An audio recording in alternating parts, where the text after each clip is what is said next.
Hello again everyone from Tokyo, Japan, and welcome back to Japan Vintage Camera. It's a very beautiful day here again at Aoyama Park next to Tokyo National Art Center. Not so noisy, not so many bugs. It's a really nice quiet Sunday here. A good day to go out and come over here to the park and make a video. We're now in the month of September, and quite interesting, I found out that my local shrine will be holding its summer festival, even though it's kind of more toward autumn than summer, later this month. And they're going to start with the carrying of the mikoshi around the neighborhood, and also with the typical stuff that they normally do in the festival here. The shrine isn't a very big place, but they usually put on a pretty good festival when they get around to doing it. It's been about 4 years since the last time they held a festival here, and I'm really looking forward to it. But anyway, today I'm going to be doing a video about a camera which you probably won't find anywhere else on YouTube, and you won't find much information about in any other place. This camera is the Ricoh Auto 66, which is a twin lens reflex camera with a somewhat automatic operation. It's not a truly automatic camera, but it's I can say it's mostly automatic. It's a really interesting camera, kind of a full-size version of their 44 camera, kind of an automatic gray beige colored camera. I think I reviewed maybe a year or more than a year ago. I don't often come across the Ricoh Auto 66. Here in Japan, these cameras are quite sought after, and they command pretty good prices when they're in working condition. And I was fortunate enough to find one which is quite clean and in really good working order. And most of the ones which I come across here, they sell for several $100s, which is, when I buy cameras, I buy them, and I try to sell them for a reasonable price rather than things which are very expensive. I know that a lot of people, if they're going to try to get into film photography, maybe they won't stick with it for a really long time, and maybe they won't want to invest a lot of money in it. So I try to supply cameras which are kind of more reasonably priced, and luckily this one I got for I got a pretty good deal on this one. So this camera was made for a few years. I think production started way back in 1960, and it was kind of the Ricoh version of the Rolleiflex Magic, which was Rolleiflex's automatic style camera. This camera is a full 6x6 format camera, which uses 120 roll film, and it features the very good Riken or Riconar or Riconar, however you like to pronounce it, 80mm f3.5 lens. This is a simpler lens than the Riconon lens, which came in some of Ricoh's more high-end twin lens reflex cameras. And while that's supposed to be a optically superior lens, most people wouldn't be able to tell the difference between a photograph taken with a 3 or 4 element lens. And the 4-element Riconon lens has an issue with permanent haze, which can develop in the lens elements, whereas the 3-element lenses don't have that issue. So one of these cameras here, it may have faults somewhere else in the camera, but more than likely the lens is going to be in good condition. And luckily the lenses in this camera are quite nice. As you can see, it's a fairly large camera for a TLR camera. Take a look around the outside here. The dimensions are a little bit bigger, and that's largely because of the addition of the automatic operation of the camera. And that required that the design be rather seriously reworked. This is a very much different camera than other Ricoh Flex ones. And the first thing I noticed when I was looking at this camera closely is that pretty much everything is kind of put together backwards in this camera. The shutter is a typical like a Compur or a Seikosha shutter, but in order to get to work with the automatic mechanism, they actually turn it around backwards so that the aperture is facing toward the front and the shutter blades are facing toward the rear. It's kind of an odd way to set it up, but it works well enough, and it allows for this semi-automatic, or as Ricoh called it, automatic system for operating the aperture and shutter system. Another thing which is backwards is the film loading system, and if I open the film door on the back here, normally when you load film in a twin lens reflex camera, you would put the roll of film in the bottom and it would feed up into a take-up spool on the top. With this particular camera, it's a little bit opposite. And not only is it opposite, but it adds a few other complications. You have to put the full roll of film on the top and feed it into the bottom it winds on the bottom, but the film counter mechanism is attached to the top. So it's kind of an odd and unusual design, but you know, it's kind of similar to the smaller Ricoh 44 cameras, which use a similar design. So this camera is pretty much a completely different design built on a different chassis than the conventional Ricoh Flex camera. Loading the film, I'll go ahead and describe how to do that while I have the back of the camera open here. You would of course put in the full roll of film on the top here, and then you would feed the end of the spool or into the paper in here, making sure that the black side of the paper is facing toward the lens of the camera and the colored paper is on the outside. And you would wind this knob here, and you can see the take-up spool turning. I always press my finger and kind of help the paper along when I'm loading 120 roll film. That prevents the paper from slipping and it makes sure that you actually have the camera winding the film, and that it's winding rather than just spinning and not doing anything. And what you do is you wind until the arrow mark on the back of the paper lines up with these white marks here on either side where my fingers are pointing.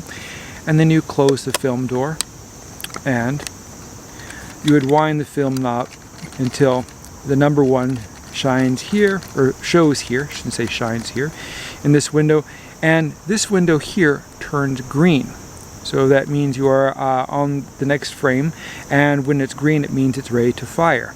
And when you fire the shutter, the window will turn red again, and that means you have to wind to the next exposure. So let's go ahead and take a look at the rest of the features, controls, and functions. We'll go ahead and start at the top here. I'll start with the viewfinder window, since that's the most obvious thing to begin with. Here we have a really cool viewfinder window, and what I like about this is it's completely metal. There's no leather covering or anything like that, and even the inside here is kind of an anodized finish rather than the painted finish which you usually find on Ricoh cameras. We have the magnifier here, and then we have the focusing screen, which has a kind of light amplification Fresnel system in it. A lot of people complain and say that the viewfinder in this camera is kind of dim, but in reality that's not the case. With the additional lens in here, or the Fresnel focusing lens, that amplifies light and actually makes it brighter than it might otherwise be. And compared to some earlier ones like the old Yashica Flex or early TLRs, which simply have a piece of glass with a bead blasted finish on one side, this is actually brighter. People who say that it's kind of dim, usually they don't have a lot of experience with TLR cameras. And also this camera has your typical f3.5 viewing lens, so that makes it a little bit darker than it might otherwise be. Some cameras used a slightly faster f3.2 or f2.8 viewing lens, and that allowed a little bit more light to go through and make it easier to focus. But in most conditions, especially in the conditions this camera is designed to be operated in, and that's mainly on during the daytime, it's completely fine, and you have plenty of accuracy and brightness for focusing. This camera also has the sports finder, which you would find in pretty much most of the modern TLR cameras.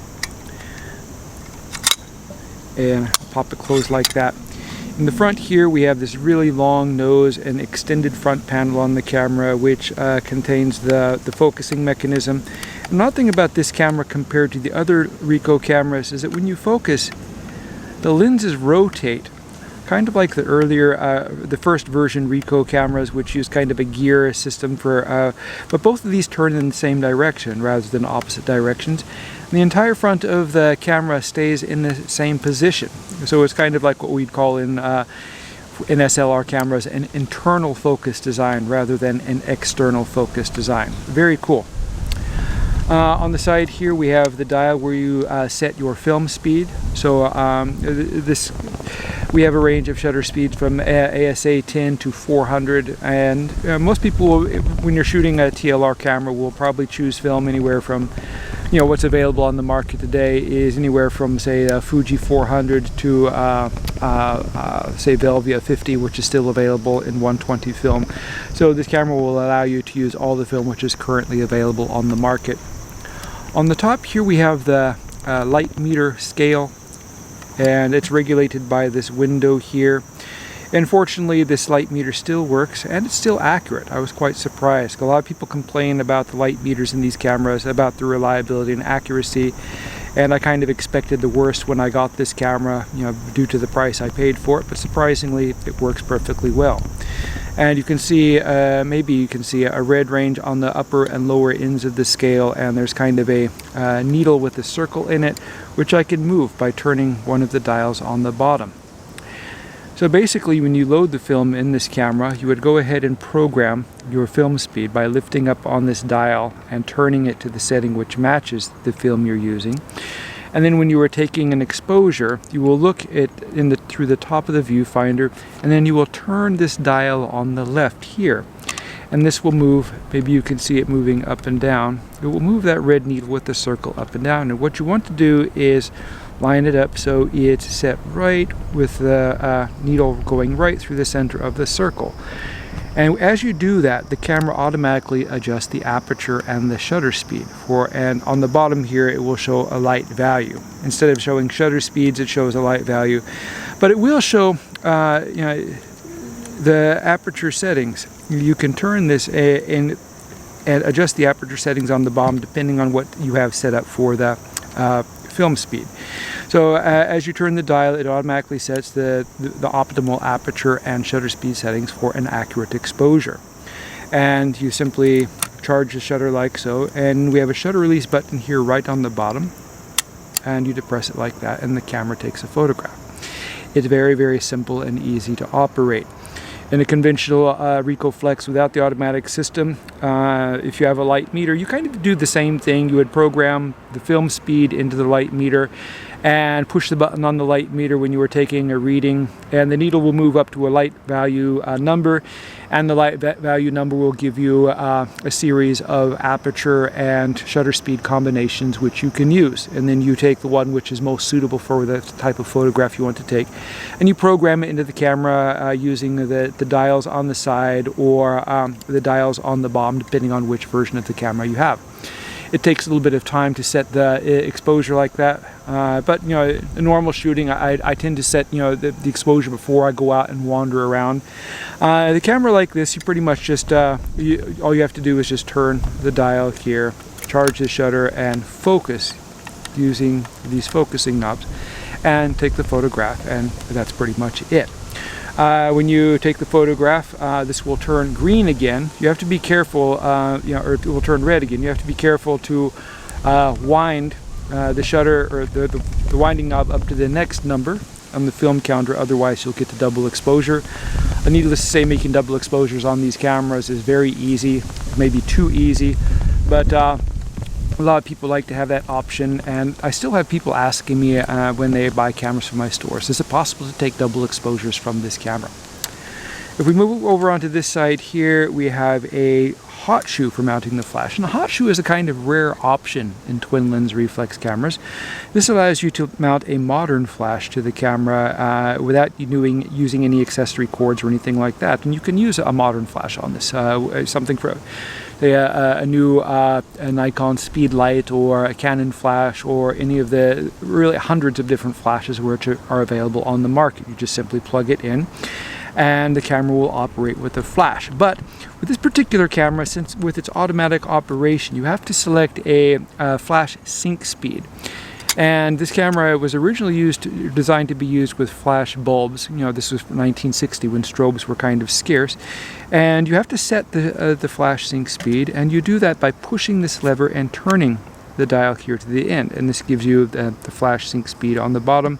And you can also use the bulb setting by pushing this over and turning it to the B setting on the bottom. So, and you can kind of operate the aperture system here if you're using the bulb setting for timed exposures. And that's one of the really good things about this camera. You can take a really good manually exposed long exposure, say you're in a forest or something like that. You just bring a tripod and cable release, set it to the bulb setting, and simply use the shutter as long as you need it. That's the wonderful thing about medium format cameras and small apertures, is it allows you to take long exposures and get a lot of detail out of the whatever you're taking a photograph of. The bottom of the camera is pretty basic. We just have a standard 1/4" tripod socket, and we have the release button, and this hinges down a little bit so you can move it out of the way to open and close the film door, and that's a really big improvement over the earlier Ricoh cameras. If you're going to use a cable release on this camera, you have to use a external kind of thread-on cable release. These were quite popular back in the 1950s and 60s, but really not popular at all today. You can find adapters which you can screw on, and that will allow you to use a regular cable release. Otherwise, you can use just an old vintage cable release, and these you can find for pretty much next to nothing on eBay or places like that. I have them from time to time, but I have a lot of people ask me for them, so I usually sell out of them quite quickly.